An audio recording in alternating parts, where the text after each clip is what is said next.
Discover how to choose smart cat food by analyzing the ingredients on the packaging.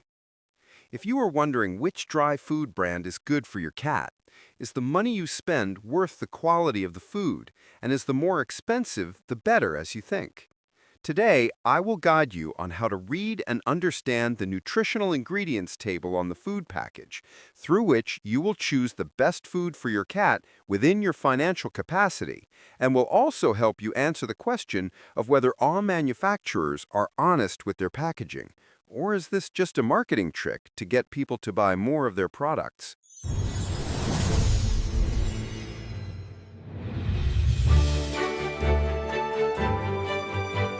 Before instructing everyone on how to choose, I need to remind everyone about the nutritional needs of cats, because we need to have this to understand how to choose the right cat food.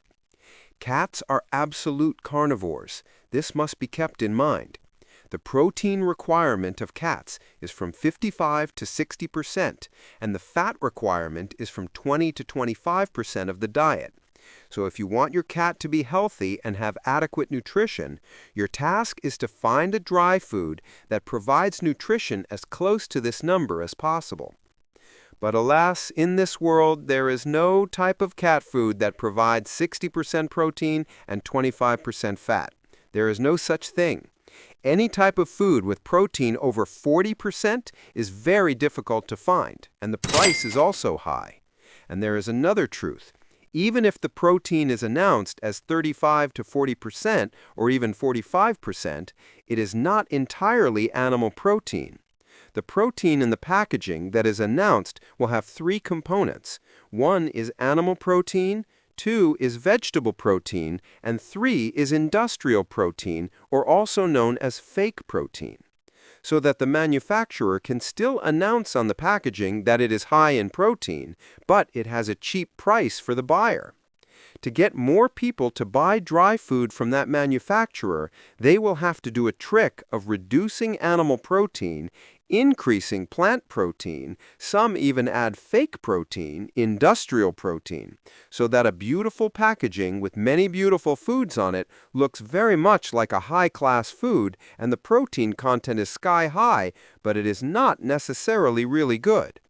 Don't look at the front of the packaging, look at the back of it.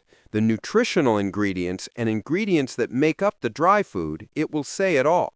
First, we have to look at the nutritional ratio table first. Any dry cat food must have this table. I confirm it. The information on the packaging, how it looks on the outside, we will not discuss it for now, but the nutritional content and the table of ingredients of the food must be honestly announced. This is mandatory, and if any company is found to be dishonest in this section, the food will no longer be licensed to circulate on the market. This food will disappear forever, so any manufacturer must be honest in this section. The most basic thing you have to look for in the nutritional ratio table is protein and fat. As I said, the higher the protein, the better. The higher the fat, the better, because there is no dry food that can provide exactly what cats need in the wild. We have to accept that, and what you do is try to make it as close as possible to the needs of cats. For cats, my personal opinion is that we should use the type of cat food that has protein above 36%, from 36% or more, and the fat should be as close to 20% as possible, preferably above 15%. In the market, I know that there are some types of protein that are up to 42 to 44%, which is very good. But if the protein is below 36%, it is very low for the needs of cats. And most of the cheap food lines have protein below 36%. This is certain. So you should not use that food. If due to economic conditions it is not allowed and you cannot buy better food right away, you should feed your cat more meat or pâté to ensure nutrition first. Later, when you have the conditions, you can buy better food. If the protein content of dry cat food is too low, it will be all starch. If your cat eats it, it will become obese, slow down, and have reduced resistance. It will even age very quickly, and when it gets old, it will be susceptible to diseases such as diabetes, cancer, and even heart disease. Some cats will have reduced vision and go blind very early. And after looking at the nutritional ratio table, you have to continue to look at the composition table that makes up this dry cat food. This has a general convention. The ingredient with the highest ratio will be at the top. The lower ratio will be at the bottom.